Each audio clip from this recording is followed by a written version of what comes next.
কটগুৰি খানকাহে আহমদীয়া ঢিং সমষ্টিৰ বিশিষ্ট সমাজকৰ্মী মনোৱাৰ হুছেইন ফাৰুকী। নওগাঁ জিলাৰ ঢিঙৰ বৃহত্তৰ টকটিকি অঞ্চলৰ কটগুৰি আঞ্চলিক জামে মছজিদত পবিত্ৰ ৰমজান মাহত চলি থকা খানকাহে আহমদীয়াত আজি ঢিং সমষ্টিৰ জনপ্ৰিয় নেতা তথা বিশিষ্ট সমাজকৰ্মী মনোৱাৰ হুছেইন ফাৰুকী উপস্থিত থাকে। সমাজকৰ্মী মনোৱাৰ হুছেইন ফাৰুকী খানকাহে আহমদীয়াৰ 40 দিনীয়া এতেকাফৰ বহা লোকসকলৰ লগত মত বিনিময় কৰি ইফতাৰত অংশ লয়। লগতে হুছেইনে এতেকাফত বহা প্ৰতিগৰাকী মুছলিম আৰবী ৰুমাল টুপি আৰু তছফিৰে সম্বৰ্ধনা জনায়। ঢিং সমষ্টিৰ জনপ্ৰিয় সমাজকৰ্মী মনোৱাৰ হুছেইন ফাৰুকী ৰাইজৰ মাজত থাকি ৰাইজৰ হৈ কাম কৰাটোই তেওঁৰ জীৱনৰ লক্ষ্য বুলি আজি এদল সাংবাদিকক জানিবলৈ দিয়ে। আচলতে ৰাইজৰ কাম অলপ কৰি আছো, ৰাইজৰ কাম কৰি ভাল লাগে। য'ত ৰাইজ আছে বা ৰাইজৰ কিবা অনুষ্ঠান হয় তাত গৈ পেলাই ভাল পাওঁ। আজি বৃহত্তৰ টুকটুকি অঞ্চলৰ কটগুৰি আঞ্চলিক জামে মছজিদত আপুনি মত বিনিময় কৰিছে এতেকাফত বহা লোকসকলৰ লগত, কি ক'ব? এইটো খুব ভাল লাগিছে। এনেকুৱা অনুষ্ঠানত গ'লে খুব ভাল লাগে, মনটো পবিত্ৰ হৈ যায়। আমাৰ ইয়াত যিসকল মুৰব্বীয়ানসকল এতেকাফত বহিছে তেওঁলোকক লগ পালে মনটো শান্তিৰে ভৰি যায়। আপোনাৰ ভৱিষ্যত কি বুলি ভাবে? সমাজৰ হৈ কি কৰিম? নাই, মই সমাজৰ হৈ কামেই কৰিম আৰু য'ত সামাজিক অনুষ্ঠান হ'ব বা সমাজৰ কিবা কাম থাকে তাত সদায় থাকিম। আপোনাৰ নাম? মনোৱাৰ হুছেইন ফাৰুকী। আপুনি এনে কি কৰে? মইতো এনেই শিক্ষকতা কৰোঁ। আঞ্চলিক জামে মছজিদত এতেকাফ হৈছে। আমাৰ মনোৱাৰ বাই সমাজ সেৱক হিচাপে ইয়াত আহি লগ পাইছে। আমাৰ এই মছজিদৰ যিমান মুছলি আছে চবেই আনন্দিত, আজি উৎফুল্লিত। তেখেতক ভাল পাইছে, একেলগে ইফতাৰ কৰিছে, নমাজ পঢ়িছে আৰু কিছু বস্তু বাহিনী গিফ্ট হিচাপে হাদিয়া হিচাপে আমাৰ মুতাকিবিন হজৰতক দিছে। আমি ভালেই পাইছোঁ। তেওঁ বোলে এজন সমাজকৰ্মী হয় আৰু শিক্ষক ন? শিক্ষক হয়। আমাৰ সমাজ সেৱক হিচাপে যে শিক্ষক মানুহ আহিব লাগে। আমাৰ যুৱ সমাজক তেওঁ আহ্বান দিছে আৰু কি ড্ৰাগছ আছে, বিভিন্ন ইছলাম বিৰোধী বস্তুৰ পৰা যাতে বিৰত থাকে। বিশেষভাৱে ৰমজান মাহত আমাৰ মুছলিম মানুহ এনেও গুনাহৰ পৰা বিৰত থাকিব পাৰে। আল্লাহ পাক ৰব্বুল আলামিনে নিৰ্দেশ দিছে। এইটো মাহ পবিত্ৰ মাহ। পবিত্ৰ মাহত চবৰ মন পবিত্ৰ হ'ব লাগে, দিল পবিত্ৰ হ'ব লাগে আৰু ভাতৃত্ব ভাৱ আনিব লাগে। সেই আমাৰ ইছলাম ধৰ্মৰ আহ্বান।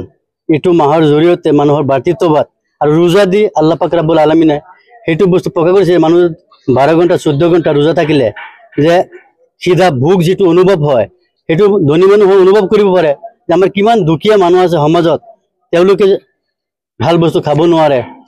ভোক থাকিলে কেনেকৈ অনুভৱ হয় সেইটো এটা অনুভৱ ৰোজাৰ জৰিয়া হয় আৰু মন পবিত্ৰ হয়। এইটো সেইকাৰণেই মাহটোৰ নামেই পবিত্ৰ ৰমজান ৰখা হৈছে। ইয়াত 20 তাৰিখৰ পৰা আমাৰ খানকাহত আৰু বেছি মানুহ বহিব, যিটো আখিৰ আশাৰাৰ এতেকাফ বুলি কয়। আৰু সেইটো এতেকাফ আমাৰ মুছলিম সমাজৰ যিমান মছজিদ আছে চব মছজিদতে হ'ব লাগে। সেইটো মই ৰাইজক আজিৰ এই মিডিয়াৰ যোগে আহ্বান জনাইছোঁ। আমাৰ যিমান মহল্লা মছজিদ আছে চব মছজিদত এতেকাফৰ ব্যৱস্থা কৰিব লাগে। ৰমজান মাহৰ সেইটোৱে আমাৰ বিশেষ উদ্দেশ্য। খুবেই ভাল লাগিছে, ঐতিহ্যমণ্ডিত বুলি ক'লেও ভুল নহ'ব। আমাৰ আহমদ আলী শ্বেখ সাহেবৰ দিনত মই জনামতে আহমদ আলী শ্বেখ সাহেবৰ দিনতে এই খানকা আৰম্ভ হৈছিল বহুত দিনৰ আগত। এতিয়া এইখন মছজিদত বৰ্তমান মাৰ্কজ মছজিদ হয়। এই মাৰ্কজ মছজিদত আমি সকলোৱে মিলি আজি ইফতাৰত জড়িত হ'ব পাই নিজকে ধন্য মানিছোঁ।